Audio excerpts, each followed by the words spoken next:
مساء الخير. قبل ما أبدأ هعمل حاجة واحدة بس. تحية حب واحترام للمنتخب المغربي. وهقول شيء مهم جدا.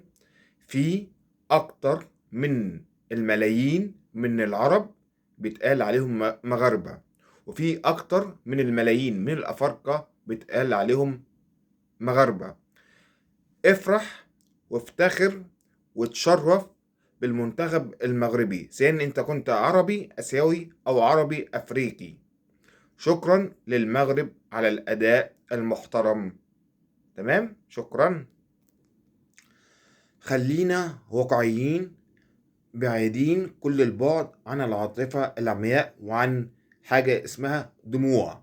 الدموع دي من وجهة نظري الشخصية دي دموع ضعف، مع احترامي الكامل للمشاعر والأحاسيس وكل شيء.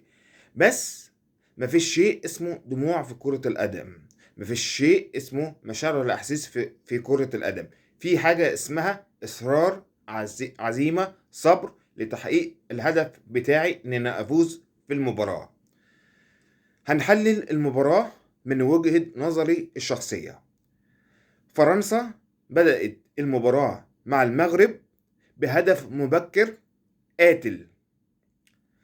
بعد ما حرزت فرنسا الهدف المبكر بتاعها في المغرب، المفروض كان المنتخب المغربي يمتص سلبيات الهدف المبكر اللي اتحط فيه، وبعديها ب5 دقايق، مش اكتر من 5 دقايق او وكمان اقل من 5 دقايق، يقدر يعوض المنتخب المغربي ويقدر يتعادل. ليه؟ المنتخب الفرنسي لما حط الجون المبكر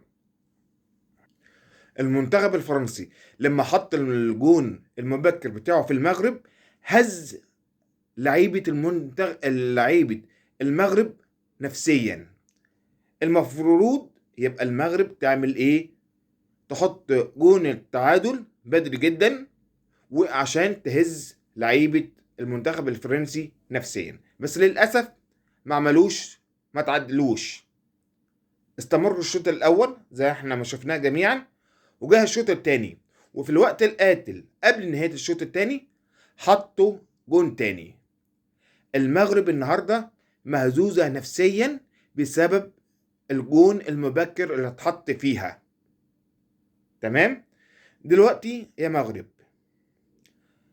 ما تبكيش على اللي ضاع، اعرفي تحافظي على اللي جاي عشان ما فيش اي حاجة تضيع منك، او ما فيش كل حاجة تضيع منك. خلاص اقفلي باب الخسارة. تمام؟ فكري في اللي جاي قدامك. لعب على المركز الثالث رسميا مش الرابع. اتمنى تاخدي تفوزي وتاخدي المركز الثالث. لو يا قدر الله في حالة عدم فوزك بالثالث طلعتي الرابع غير رسميا، برضه هقولك شكرا.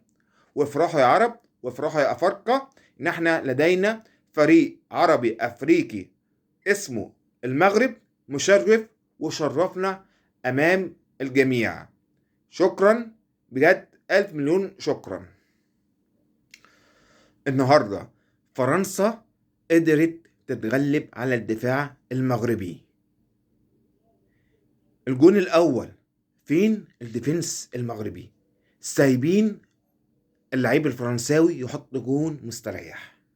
الشوط الثاني مومباي اخترق الديفنس المغربي في العمليات، يعني صندوق ال 18، وصل الكورة ودخل جون.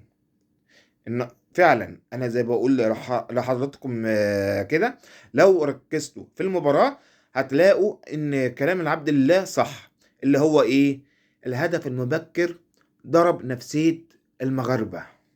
حتى الجمهور المغربي يأس، حتى اللعيبة اهتزت نفسيا بسبب الهدف المبكر. ما عرفوش يمتصوا سلبيات الهدف المبكر، زادوا من حجم سلبيات الهدف المبكر. خلاص نقفل باب الهزيمة، نفكر بقى في اللي جاي عشان ما نخسرش كل حاجة. شكرا، مع السلامة.